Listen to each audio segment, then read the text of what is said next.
ಹಾಸನಾಂಬೆಯ ಆಶೀರ್ವಾದವನ್ನು ಪಡೆದು ಸ್ವಾಭಿಮಾನ ಜನಕಲ್ಯಾಣ ಈ ಒಂದು ಸಮಾವೇಶದಲ್ಲಿ ಭಾಗವಹಿಸಲಿಕ್ಕೆ ಆಗಮಿಸ್ತಾ ಇರುವಂತ ಈ ರಾಜ್ಯದ ಮುಖ್ಯಮಂತ್ರಿಗಳು, ಭಾಗ್ಯಗಳ ಸರದಾರ, ದೀನ ದಲಿತರ, ಮಹಿಳೆಯರ ಒಳಿತಿಗೆ ಯಾವತ್ತೂ ಕೂಡ ಶ್ರಮಿಸ್ತಾ ಇರುವಂತ ಹೆಮ್ಮೆಯ ಸಿದ್ದರಾಮಯ್ಯ ಸಾಹೇಬ್ರೆ, ರಾಜ್ಯದಲ್ಲಿ ಕಾಂಗ್ರೆಸ್ ಪಕ್ಷವನ್ನ ಅತ್ಯಂತ ಚಾತುರ್ಯದಿಂದ ಸಂಘಟನೆ ಮಾಡಿ ಸಂಕಷ್ಟದ ಸಮಯದಲ್ಲಿ ಕಾಂಗ್ರೆಸ್ ಪಕ್ಷದ ಅಧ್ಯಕ್ಷರಾಗಿ ಸಂಘಟನೆಗೆ ಇನ್ನೊಂದು ಹೆಸರು ರಾಜ್ಯದ ಉಪಮುಖ್ಯಮಂತ್ರಿಗಳಾದಂತ ಶ್ರೀ ಡಿ.ಕೆ. ಶಿವಕುಮಾರ್ ಸಾಹೇಬ್ರೆ, ಉಸ್ತುವಾರಿಗಳಾದಂತ ಸುರ್ಜೇವಾಲಾ ಅವರೇ, ವೇದಿಕೆ ಮೇಲೆ ಆಸೀನರಾದಂತ ನಮ್ಮ ಸರ್ಕಾರದ ಎಲ್ಲ ಮಾನ್ಯ ಮಂತ್ರಿಗಳೇ, ಪಕ್ಷದ ಎಲ್ಲ ಶಾಸಕರೇ, ಮಾಜಿ ಶಾಸಕರೇ, ಬಹಳಷ್ಟು ಸಂಘ ಸಂಸ್ಥೆಗಳು ಎಲ್ಲರ ಒಂದು ಆಶ್ರಯದಲ್ಲಿ ಇವತ್ತು ಸಮಾವೇಶವನ್ನ ಮಾಡ್ತಾ ಇದ್ದೀವಿ. ಎಲ್ಲ ಸಂಘ ಸಂಸ್ಥೆಯ ಅಧ್ಯಕ್ಷರೇ, ಸದಸ್ಯರುಗಳೇ, ಮಾಜಿ ಶಾಸಕರೇ, ಮಾಜಿ ಮಂತ್ರಿಗಳೇ, ಕಾಂಗ್ರೆಸ್ ಪಕ್ಷದ ಜಿಲ್ಲಾ ಅಧ್ಯಕ್ಷರೇ, ಎಲ್ಲ ಮುಂಚೂಣಿ ಘಟಕದ ಅಧ್ಯಕ್ಷರೇ, ಎಲ್ಲರಕ್ಕಿಂತ ಜಾಸ್ತಿಯಾಗಿ ಇವತ್ತು ಕಾಂಗ್ರೆಸ್ ಪಕ್ಷ ಕರ್ನಾಟಕದಲ್ಲಿ ಸರ್ಕಾರವನ್ನ ತರಲಿಕ್ಕೆ ಯಾರಾದ್ರೂ ಕಾರಣ ಆಗಿದ್ರೆ ಪಕ್ಷದ ಅಭಿಮಾನಿ ದೇವರುಗಳೇ, ಮಾಧ್ಯಮದ ಎಲ್ಲ ಸಹೋದರರೇ, ಬಂಧುಗಳೇ, ಪ್ರತಿಯೊಬ್ಬ ಮುಖಂಡರು ತಮ್ಮನ್ನೆಲ್ಲರನ್ನು ಉದ್ದೇಶಿಸಿ ಮಾತನಾಡ್ತಿರುವಂತ ಸಂದರ್ಭದಲ್ಲಿ ನಮ್ಮ ಪಕ್ಷದ ಸಿದ್ಧಾಂತ, ನಮ್ಮ ಸರ್ಕಾರದ ಬದ್ಧತೆ, ಮಾನ್ಯ ಮುಖ್ಯಮಂತ್ರಿಗಳ ಆಚಾರ ವಿಚಾರವನ್ನ ಬಹಳ ಚೆನ್ನಾಗಿ ತಮ್ಮೆಲ್ಲರ ಎದುರುಗಡೆ ಪ್ರಸ್ತುತ ಮಾಡಿದ್ದಾರೆ. ಇವತ್ತು ಹಾಸನ ಜಿಲ್ಲೆ ಈ ದೇಶದ ಪ್ರಧಾನಮಂತ್ರಿಯಾದಂತಹ ಒಂದು ಜಿಲ್ಲೆ ಹಾಸನ ಜಿಲ್ಲೆ. ಆದ್ರೆ ಈ ಸಂದರ್ಭದಲ್ಲಿ ನಾನು ಹೇಳಲಿಕ್ಕೆ ಬಯಸ್ತೇನೆ, ಹಾಸನ ಜಿಲ್ಲೆಯ ಪ್ರಧಾನಮಂತ್ರಿ ದೇಶಕ್ಕೆ ಆಗಬೇಕಾದ್ರೆ ಕಾಂಗ್ರೆಸ್ ಪಕ್ಷದ ಕೊಡುಗೆ ಕೂಡ ಇದೆ ಅನ್ನೋದನ್ನ ನಾವು ಯಾರು ಮರಿಬಾರದು. ಇವತ್ತು ಬಂಧುಗಳೇ, ಏನು ಚುನಾವಣೆ ಪೂರ್ವ ನಮ್ಮ ಪಕ್ಷ ಇಡೀ ಕರ್ನಾಟಕ ರಾಜ್ಯವನ್ನ ಸಂಚರಣೆ ಮಾಡಿ ಕರೋನಾದಿಂದ ತತ್ತರಿಸಿದಂತ ಕರ್ನಾಟಕ ರಾಜ್ಯದ ಜನತೆಗೆ, ಬೆಲೆ ಏರಿಕೆಯಿಂದ ತತ್ತರಿಸಿದಂತ ಎಲ್ಲ ಜನಸಾಮಾನ್ಯರಿಗೆ 5 ಗ್ಯಾರಂಟಿಗಳನ್ನ ಕೊಡ್ತೀವಿ. ಬರೀ ಅಭಿವೃದ್ಧಿ ಅಂತಂದ್ರೆ ಬರೀ ರೋಡು, ಗಟರು, ಬ್ರಿಡ್ಜ್ ಅಲ್ಲ. ಅಭಿವೃದ್ಧಿ ಅಂತಂದ್ರೆ ಪ್ರತಿಯೊಬ್ಬರ ಮನೆ ಬೆಳಗಬೇಕು, ಮನೆಗಳು ಶಾಂತಿಯಿಂದ ಇರಬೇಕು ಅಂತ ಹೇಳಿ 5 ಗ್ಯಾರಂಟಿ ಘೋಷಣೆ ಏನ್ ಮಾಡಿದ್ವಿ. ಆ 5 ಗ್ಯಾರಂಟಿಯನ್ನ ಬರೀ 100 ದಿನದಲ್ಲಿ ತಮ್ಮ ಮನೆ ಬಾಗಿಲಿಗೆ ತಲುಪಿಸುವಂತ ಕೆಲಸವನ್ನ ಅತ್ಯಂತ ಸರಳ ಮತ್ತು ಪ್ರಾಮಾಣಿಕತೆಯಿಂದ ನಮ್ಮ ಸರ್ಕಾರ ಮತ್ತು ಸಿದ್ದರಾಮಯ್ಯ ಅವರು ಮಾಡಿದ್ದಾರೆ ಅಂತ ಬಹಳ ಹೆಮ್ಮೆಯಿಂದ ಹೇಳಲಿಕ್ಕೆ ಬಯಸ್ತೇನೆ. ಬಂಧುಗಳೇ, ಕಾಂಗ್ರೆಸ್ ಪಕ್ಷದ ಸರ್ಕಾರ, ಅದರಲ್ಲೂ 138 ಜನ, ಅಣ್ಣ ಇಲ್ಲ ಅಂದ್ರೆ ಹೇಳ್ಬಿಡಿ,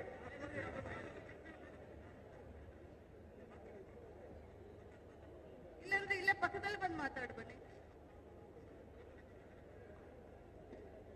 ಕರ್ನಾಟಕ ರಾಜ್ಯದಲ್ಲಿ ತಮ್ಮೆಲ್ಲರ ಆಶೀರ್ವಾದದಿಂದ 136 ಸೀಟ್ಗಳು, ನಾ ಭೂತೋ ನಾ ಭವಿಷ್ಯ, ಇಡೀ ದೇಶದಲ್ಲಿ ಎಲ್ಲಿ ನೋಡಿದ್ರೆ ಅಲ್ಲಿ ಬಹಳಷ್ಟು ಅನಾಚಾರವನ್ನ ಮಾಡಿ ಚುನಾಯಿತ ಸರ್ಕಾರವನ್ನ ಬೀಳಿಸಿ ಬರೀ ಬಿಜೆಪಿ ಸರ್ಕಾರವನ್ನ ಮಾಡುವಂತ ಸಂದರ್ಭದಲ್ಲಿ ಕರ್ನಾಟಕದ ಸ್ವಾಭಿಮಾನಿ ಮತದಾರರು 136 ಜನ ಶಾಸಕರನ್ನ ಗೆಲ್ಲಿಸಿ ರಾಜ್ಯಭಾರವನ್ನ ಮಾಡಿ ಅಂತ ತಾವೆಲ್ಲರೂ ಆಶೀರ್ವಾದ ಮಾಡಿ, ಮೊನ್ನೆ ನಡೆದಂತ ಉಪಚುನಾವಣೆಯಲ್ಲಿ ಬಂಧುಗಳೇ ತಮ್ಮೆಲ್ಲರ ಆಶೀರ್ವಾದದಿಂದ ದಕ್ಷಿಣದಲ್ಲಿ 1 ಗೆದ್ವಿ, ಉತ್ತರದಲ್ಲಿ 1 ಗೆದ್ವಿ, ಕಲ್ಯಾಣ ಕರ್ನಾಟಕ ಭಾಗದಲ್ಲೂ ಕೂಡ ಕಾಂಗ್ರೆಸ್ ಪಕ್ಷದ ಕಹಳೆಯನ್ನ ಮೊಳಗಿಸಿದಂತ ಅಭಿಮಾನ ತಮ್ಮೆಲ್ಲರಿಗೂ ಬರುತ್ತೆ ಅನ್ನುವಂತ ಮಾತನ್ನ ಹೇಳಲಿಕ್ಕೆ ಬಯಸ್ತೇನೆ.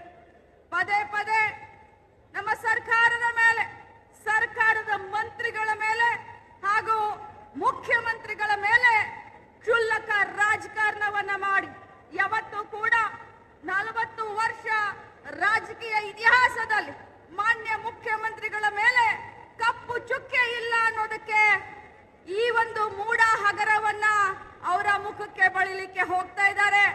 ಆದ್ರೆ ಮೊನ್ನೆ ನಡೆದಂತ ಉಪಚುನಾವಣೆ ಕಾಂಗ್ರೆಸ್ ಪಕ್ಷದ ಅಭಿಮಾನಿಗಳು ಬಿಜೆಪಿಗೆ ಮತ್ತು ಜೆಡಿಎಸ್ಗೆ ತಕ್ಕ ಶಾಸ್ತಿಯನ್ನ ಮಾಡುವುದರ ಮುಖಾಂತರ ಅವರ ಬಾಯಿಗೆ ಬೀಗವನ್ನ ಹಾಕುವಂತ ಕೆಲಸವನ್ನ ಮಾಡಿದ್ದೀರಾ.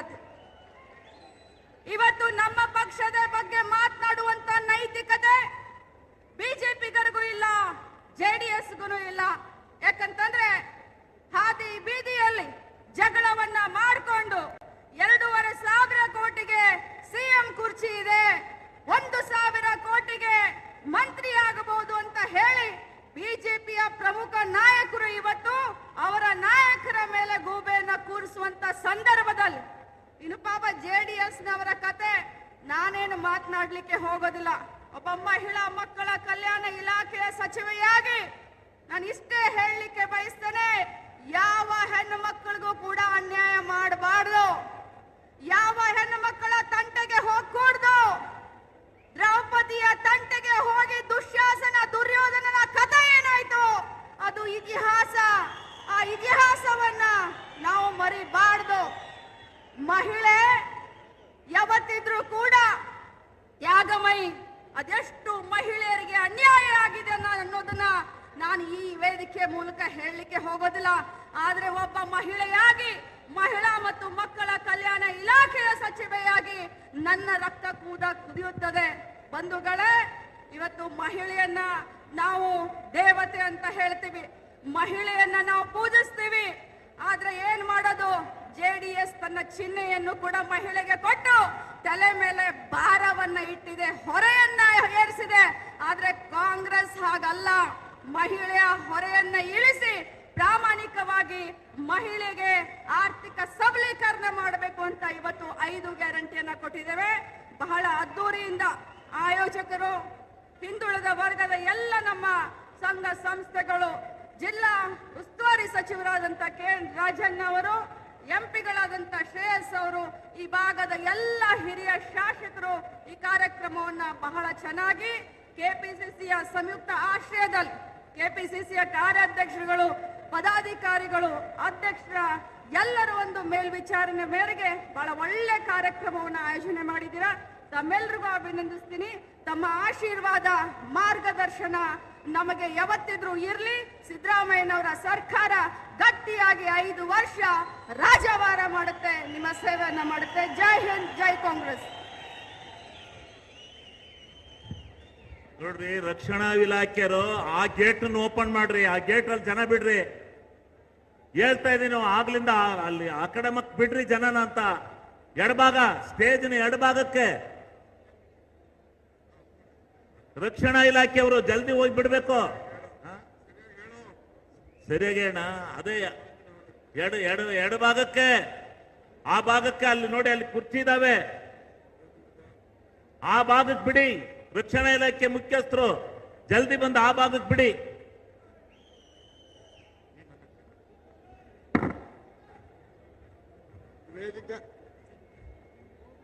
ವೇದಿಕೆಯ ಎಡಭಾಗದಲ್ಲಿರ್ತಕ್ಕಂಥ ಆಸನಗಳು ಸಂಪೂರ್ಣವಾಗಿ